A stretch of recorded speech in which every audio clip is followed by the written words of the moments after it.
Vou falar para quem? Vai gravar? É, estou gravando aqui. Difícil, não, mas pode falar à vontade, falar pastor. bobeira. Não, Mas você fala da... Mas fique à é melhor vontade. escrever, rapaz, melhor escrever. Mas fale, pastor, aqui está gravando tudinho. Eu cheguei do Acre, em 57. Certo. Fui morar numa casa lá de gestante, as pernas inchadas. Comprei passagem para ir para o Maranhão. Quando estava na igreja, Assembleia de Deus, aí o padeiro viu a minha esposa gestante: você não viaja, porque sua mulher está gestante e o lote brasileiro carrega a mulher gestante. O que você faz? Você vai no lote, fala com o médico do lote brasileiro, que sua mulher está gestante, ele lhe dá uma autorização para você receber as passagens de volta na agência. Fui lá e me deram 70%. Eu apresentei o negócio no médico.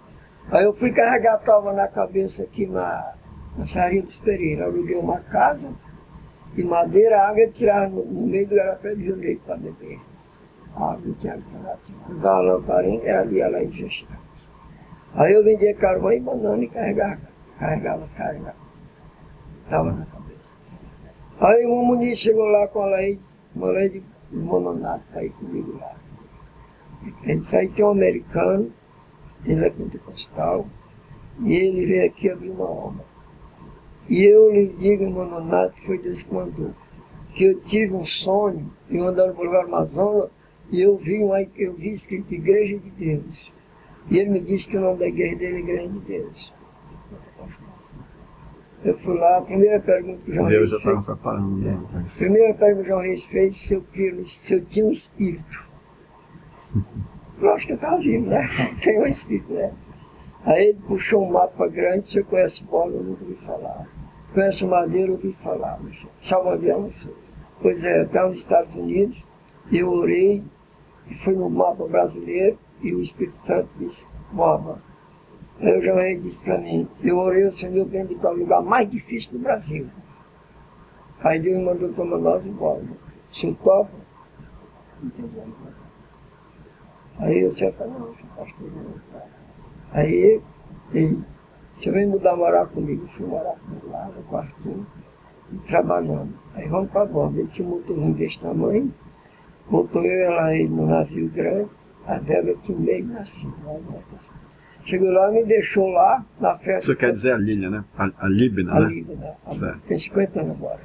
50 de Pedro mais, 50 anos. Chegando lá, não conhecia ninguém, é a festa de Santo Antônio, o bispo tinha amaldiçoado a cidade 200 anos, bicentenário. E eu queria uma casa para morar no lugar, porque foi fazer aqui. Eu não queria dizer que era pastor, botei evangelista, porque eu aprendi que evangelista é mesmo de pastor. Eu não fui evangelista. E o padre disse para ninguém me hospedar que eu era o anticristo, que eu era o protestante, que eu ia trazer maldição para a cidade. E eu fiquei 2 dias lá, e nós estávamos numa casa velha descoberta, a bagagem toda no chão, água brincando com terra, ela com um papeirinho fazendo no fogão para dentro, para Líbina. Até que tinha uma casa dentro d'água assim, tinha um senhor, eu disse lá: o que o senhor é? Eu disse: sou evangelista. O que o senhor quer? Quero alugar uma casa. Minha mãe é crente da Assembleia de Deus. Eu alugo essa casa para o senhor, dentro d'água. A metade dentro da água. Eu digo: mas aí morou uma pessoa. Não, o senhor vai para lá. Quanto é o aluguel? 215 isso, né? Aí eu me mudei carregando as coisas na costa. O fogão que nós tivemos de Manaus era um fogãozinho a querosene. E a casa só tinha um compartimento com balcão. Aí nós bebíamos água do madeira, e só de carela aí. Começou a chegar gente, aí tem um pastor. O senhor fazia o culto lá mesmo, pastor? Aí tem um pastor muito fiz. Fazia na rua, eu sou evangelista, fazia na rua. Aí uma mulher pediu lá no chão, que é a mãe do Maí, comecei a fazer culto lá. Aí o irmão Simite apareceu lá, vendendo tabaco, essas coisas, pediu hospedar lá em casa. Eu comecei a evangelizar. Ele disse: eu quero que o senhor vá lá me procurando para a semana. Eu digo: não, eu vou logo agora. Aí ele disse: mas o homem não quer que eu, mas eu vou agora. Aí eu peguei lá e ali não perde tempo, um carrinho né? de mão desse tamanho ali. Você vai na outra semana, não, eu quero ir agora. Peguei a carona do irmão Simite, 4 horas de viagem assim de comer. Aí fiz o pulo lá no irmão Simite, casa de paz, funcionando lá. Outro vai se convertendo. Aí o irmão João Reis subiu, nesse período de 5 ou 6 meses subiu, no motor dele não dava carona pra ninguém. Mas nem que fosse um anjo, não dava pra ninguém. Ele viu um homem remando, um carro de banana dentro da canoa, que sol danado, se acabando no barranco do rio. Ele disse que sentiu vontade da canoa, parou, amarrou a canoa, passou para dentro, ele foi evangelizado. Falou do jeito dele, mas do em tudo. Se aceita em cu na sua casa, que é isso? Assim, senhora. Aí ele desceu, me pegou lá, mora, só eu, sem sapato, sem nada, só de calça e camisa. Não tem ninguém que tinha sapato. Chinelo também. Chegando lá, tinha umas pessoas, ele falou, eu preguei.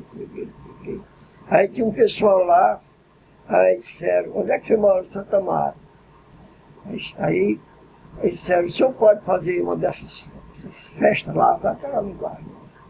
Eu fui lá, era uma casa grande, senhor, comecei a pregar, tal.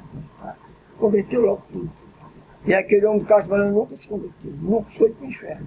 Se converteu, mas foi uma foto. Era a casa do Zé Cardoso, né? Zé Cardoso, casado com a irmã do pai do Álvaro. Ele é vivo. Aí comecei a entrar de Santa Amaro. De Santa Amaro, eu não sei como é que aconteceu, não estou lembrado. Pastor, e aquela história que o senhor remava 4 horas, ou o dia todo, para chegar numa outra cidade? Não, mas eu remava de Borba, não lembro, né? O senhor remava de Borba, não? Quantos dias, pastor? 2 dias. 2 dias, subindo e descendo. Descendo, era de Inês. O senhor se preparava, assim, levava comida? Nada. Nada, né? Nada. Parava nos lugares para comer? Parava para evangelizar e comer. Aí eu atravessar, eu fiz Boca do Mandi. Hoje tem pessoas aqui, tem a Boca do Mandi, fiz muita cidade. Aí eles convertendo de gente, aí remando comigo, né? Irmã Emória, irmã Suíte. Aí eu fazia aquela trajetória. Aí eu ficava sozinho com a ave e a vida. Sozinho. Às vezes passava com farinha, no cartão do lado. Sozinho, lamparina. E lá onde eu morava na beira do rio, o pessoal guardava os remos, as mercadorias, amarrava as canoas. Aí eu criei amizade com aquele povo. Seu Leonardo, evangelizado e tal, seu Leonardo. Começou por aí. Aí nós trocamos, nasceu uma igreja. Aí, nesse culto lá, Santa Amaro nos convidou, fui lá, converteu todo mundo. E o João Reis encostou no meu Panã e fez uma amizade lá com o secretário que vendia uma cachaça danada. E ele disse, Nonato, tem. Eu nunca chamou de nome. Nonato, mora em Panã, assim. Aí eu fui lá, como morava no Remando do Cachorro. Lá eu falei com o secretário, o grupo era no meio da cidade, um grupo, tinha cadê, tinha nada. Ele arranjou um pretomax, aí eu convidei, deu peguei, converteu uma família. Douglas e Mariquinha, casinha desse tamanho. Eu só comia lá, mas só comíamos lá peixe seco com esse mamão verde. Mamão verde nós comíamos lá. Era uma lama de tijolo. Aí fiquei entre o Panã. Quando é que você veio para Manaus, para pastorear a cidade aqui? Pois é, eu fiquei nessa linha, eu fiquei uns 3 a 4 anos aí, para lá e para cá. Eu vim para cá nessa data, essa fotografia aí, 62, 63. Né? Tinha o Dionísio, tinha as 8 pessoas. Eu já comprei esse negócio aí. E fez, aí nós começamos a entrar. Nós entrávamos na Chapada, A primeira igreja em Manaus foi lá, né, pastor? Foi no Boulevard Amazônia. E a segunda? A primeira foi embora. Sim, a primeira mesmo. Sim. Sim. Depois foi. A terceira foi aqui. Educando. E na mesma época, Santa Luzia. Certo. Santa Luzia foi uma igreja. E aí depois? Aí Petrópolis. Foi aí. Aí o pastor Raul tinha um terreno nas Alvoradas, fizeram as Alvoradas, e eu sei que fizeram lá uma permuta, e ele comprou lá e nasceu que já com o pastor Raul. Foi contente que eu fiz seminário, né? Aí você foi para Minas Gerais, né? Minas Gerais. Você pastoreou Bolavar há quanto tempo? Mais de 3 Mais de 3 anos. meses, né? Já deixei a igreja. Mas aí, irmão, Mas você deixou ela de madeira, né, pastor, ainda, né? Quem construiu já... toda de madeira, piso acústico, quem construiu o pastor.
Eu lembro-me que quando a IDPB começou, inclusive eu estou escrevendo no Face, um pouquinho da nossa história, lembranças da minha infância, quando a IDPB começou em 1957, lá na cidade de Borba, com meu pai, minha mãe, eu e minha irmã. Eu tinha 1 ano de idade, 1 ano e alguns meses.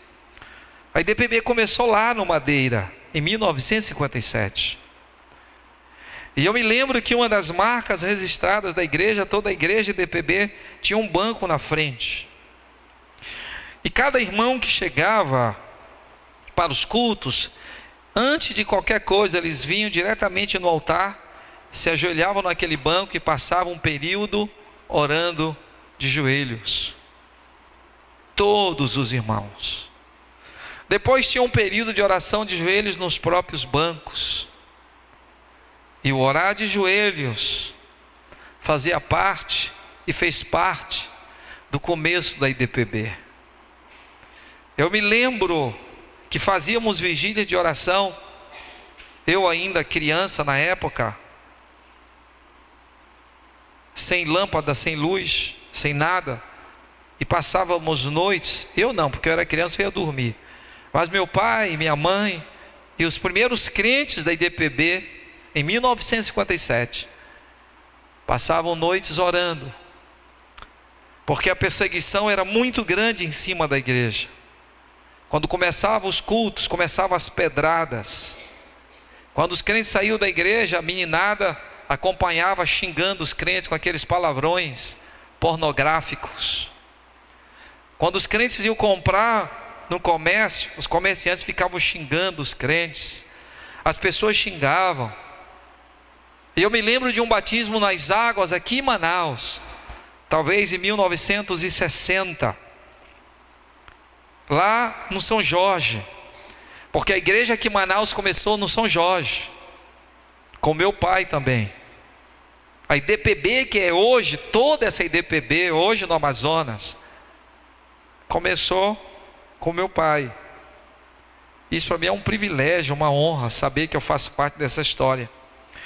E eu me lembro que naquele batismo, lá no rio de São Jorge, que existe até hoje, que hoje está poluído, os crentes estavam lá descendo para o batismo, e batismo era um momento, era um ápice, era um dos ápices da igreja, era muito choro, pessoas eram batizadas com o Espírito Santo na hora que desciam as águas, alguns eram batizados na hora que saíam das águas, era raro quem não era batizado com o Espírito Santo, falava línguas estranhas. E num daqueles cultos, a gente estava lá embaixo, e tinha uma ponte, e de repente, um filho do diabo endemoninhado, com muito ódio da igreja, tão pequenininha, mas já estava gerando ódio, no império das trevas, ele começou a xingar lá de cima, e começou a jogar pedra, e disse que ia descer lá para matar aqueles crentes. O que os crentes fizeram? Eu estava lá, eu me lembro, começaram a orar, ninguém correu com medo, aqueles irmãos começaram a orar, a clamar, pelo sangue de Jesus, para que aquela pessoa endemoninhada se afastasse daquele lugar. E aquele homem endemoninhado não conseguiu sair daquele lugar. Ele esbravejava, xingava, mas ele não tinha ação depois das primeiras pedras, ele não teve ação para descer. E diz que ia esfaquear e que ia matar. A IDPB começou debaixo de muita oração. Essa igreja começou com pessoas orando, noites e noites. Meu pai passava noites e noites orando e fazendo muito jejum. E o resultado deste trabalho é essa igreja hoje enorme, com mais de 40 mil pessoas aqui no estado, que está crescendo muito, porque aquelas orações que foram derramadas no passado, elas frutificaram, elas regaram as sementes nasceram, e hoje vocês são frutos dessas sementes.